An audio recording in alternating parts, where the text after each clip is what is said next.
and welcome back to the North Star Takes podcast with Bailey Palicki and Jacob Liberta. You can see all our videos here on our YouTube channel, so hit that subscribe button if you haven't already, and give us a like as well. Today we're going to be talking Minnesota Wild. We haven't covered them in a little while, but as training camp starts to approach here, some noteworthy things, I guess. Most notably, obviously, the big elephant in the room is Kirill Kaprizov still has not signed his contract with the Wild. Talks seem to be at a stalemate right now, according to Michael Russo, who talked to Bill Guerin the other day. And it sounds like, they're in kind of a rough spot right now. They haven't talked in over a week. Guerin did seem to say, though, that he thinks they're close in terms of money and a term, but there's just some other little things in there, like a signing bonus and stuff like that could be a potential snag in this thing. So the only issue with this is that Kaprizov is still in Russia. He has to get a work visa to come over to the United States. And then once he gets here, he has to quarantine for 7 days per the NHL's COVID guidelines. Even if he is fully vaccinated with the Russian vaccine, apparently that is not approved by the World Health Organization. So of course, that's a whole nother mess with his vaccination status once he comes over here. I don't know if he's got the Russian one or not, but it's just if he has to get it, that one and another one, I feel like that's just kind of strange. But anyways, this has kind of turned into a little bit of a mess. It's gone on longer than I think a lot of people expected. My expectation is that he still comes back. It's either he comes back or he doesn't play hockey this year, which I have a hard time seeing. And I think he does like it here. I think his agent's just really trying to play hardball. But what are your impressions on this whole stalemate with Kirill Kaprizov? I think this just happens with marquee players like this when they're looking to ship pay. His talent speaks for itself. We believe he could be a top 10 player in this league. So, and he might already be there. Who knows? Depends who you talk to, but especially with a small sample size like last season. But I mean, I think this is just the nature of the business. I trust Bill Guerin. He's never done us wrong before as the GM of the Wild, even though it's only been a short time, but it seems like he knows what he's doing. He's got a good grasp on the situation. If he says things are going to be all right, I'll believe him. I don't have any reason not to. So I feel pretty good on that front. And as far as just Kaprizov, I get it from his standpoint too, just because when you're entering the prime of your career, you want to get paid because rightfully so. I mean, he's the most important player on our team, face of the franchise kind of guy. So yes. I think he definitely deserves the bag, so to speak. So right. I think this isn't too surprising. I would have liked it to have already been resolved by this point, especially when we're getting this close to training camp coming up here. Yep. And the sooner the better to get back on the ice with the guys and get ready for the season. But at the same time, as long as we get him back in the building in enough time before the regular season, at least a couple weeks, whatever he really needs. Like, he probably doesn't need that much time, but chemistry is always good on the ice with whoever his line mates are going to be. So sooner rather than later be better, but I'm still not going to panic yet. Obviously, if we get to the regular season and he's still not signed, then I'm ready to sound the alarm. But for now, I think it's all right to pump the brakes and just trust that the situation will resolve itself here sometime this month. Yeah, I'm with you. I think fans are starting to get a little restless. You see some comments on some of these stories like, I'm getting sick of this guy already. He's been here a year, and it's like, okay, yeah, but you have to understand like where his side's coming from.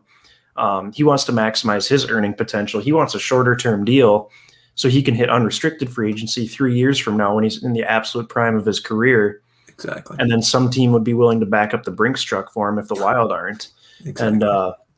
And the Wild kind of have to be a contender too for him to want to stay here. So there's some pressure on Bill Guerin in that regard as well, to build a contending team. And that's going to be tough given our salary cap restrictions with buying out Parise and Suter. And then Kaprizov's going to have a big deal. Eriksson Ek already got a big deal.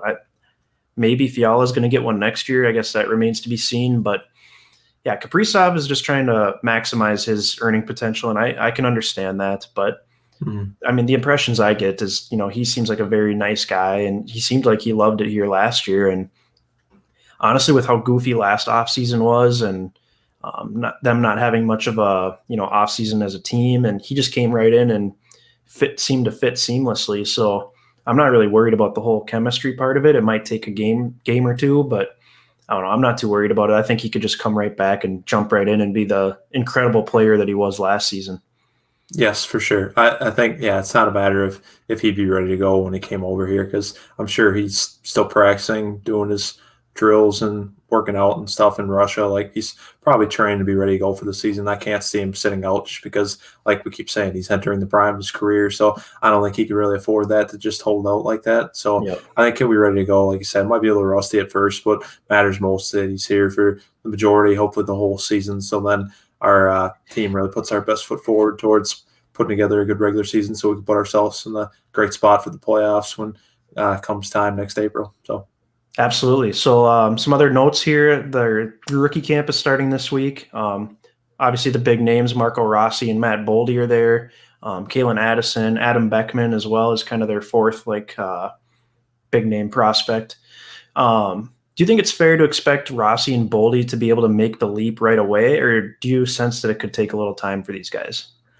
I think it could take a little bit of time just because I think the NHL, I think it's a pretty hard game to just jump right into and be pretty good. I think it's going to take a little bit of a growing process, probably this whole season. Hopefully by the end, they look like they've made some significant or become more comfortable in the game and made significant improvements to wherever they start here at the beginning of the season. Because I Yeah. think obviously they have the natural talent, but it's just kind of getting in flow with the NHL game. Like I think that might take a little bit. I think Hmm. fans got to be a little bit patient with them because they will be good players in my opinion.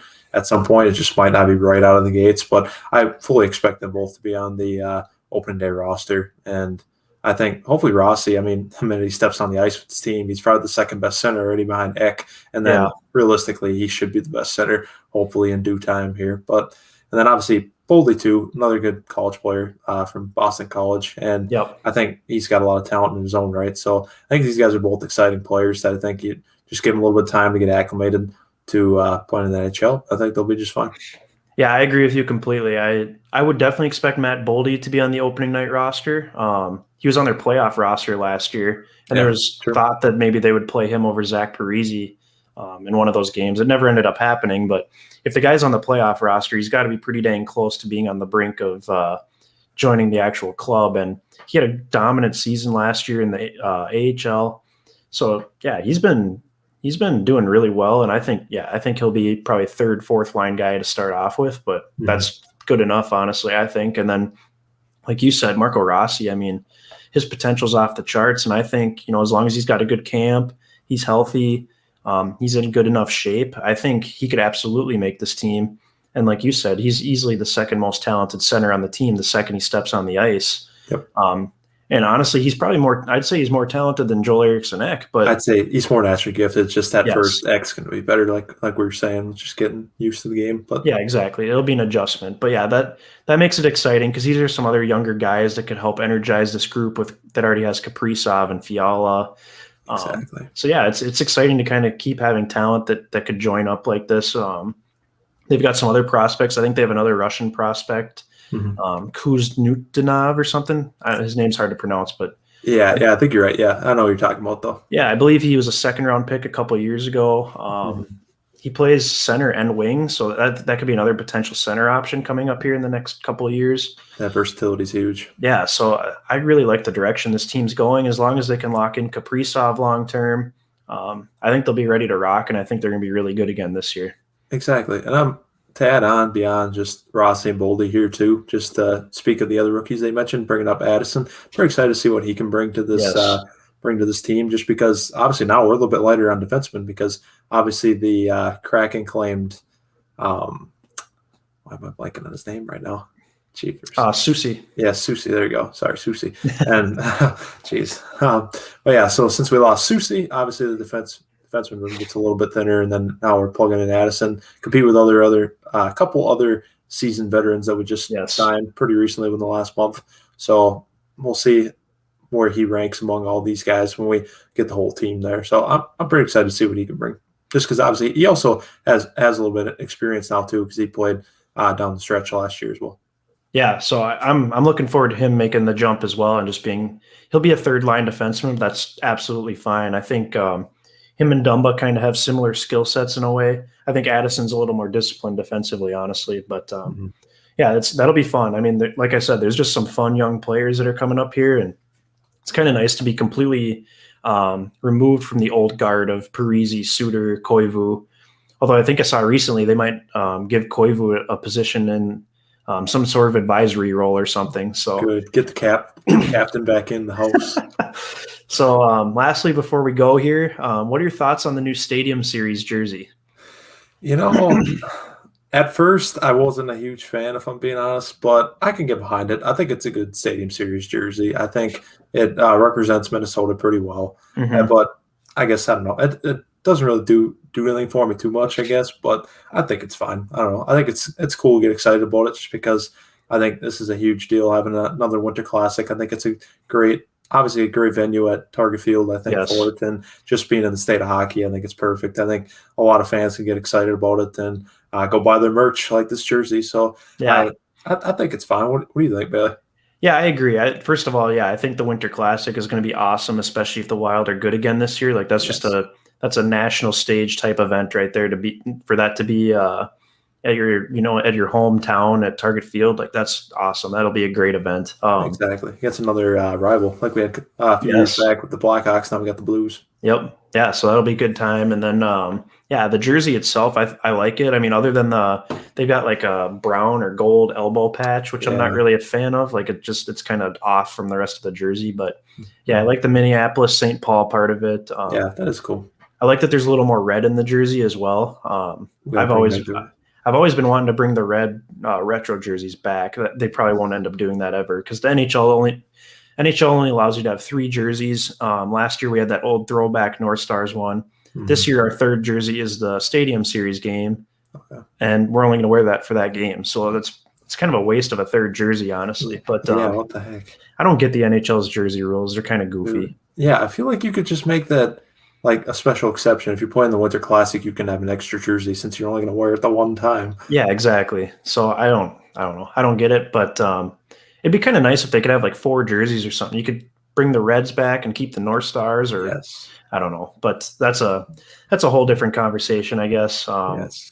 I don't know if the NHL probably won't ever get with the times when it comes to the jersey thing. So, Oh, but yeah, well. I mean, I guess any other thoughts on the Wild here before they get into training camp? Like I said with the Wolves, just another season to get excited about just because of the current state of the other teams that are actually playing right now. Yes. Obviously, the Vikings, it's very early. They've only played a game, and you got the Twins who are finishing a lost season. So, it's just another year to get excited for that hopefully will bring a little bit more hope. Yeah, exactly. The Wild have the highest upside of any team in the state right now. Mhm. So as long as they Absolutely. bring Kaprizov back, it should be another good year. So Mhm. definitely something to look forward to. I'm definitely excited. The season starts in a month here, so it'll be Yes. here before we know it. But that's going to do it for this edition of the North Star Takes podcast. Be sure to hit that subscribe button. Give us a like on this video if you're a Wild fan as well. And if you are a Wild fan, spread the word to other Wild fans you may know as well. We're trying to grow the Minnesota Wild portion of our YouTube channel here as well. Give us a follow on Twitter and Instagram, and leave your comments below about how you're feeling about the Wild's roster going into this season. And thanks for watching.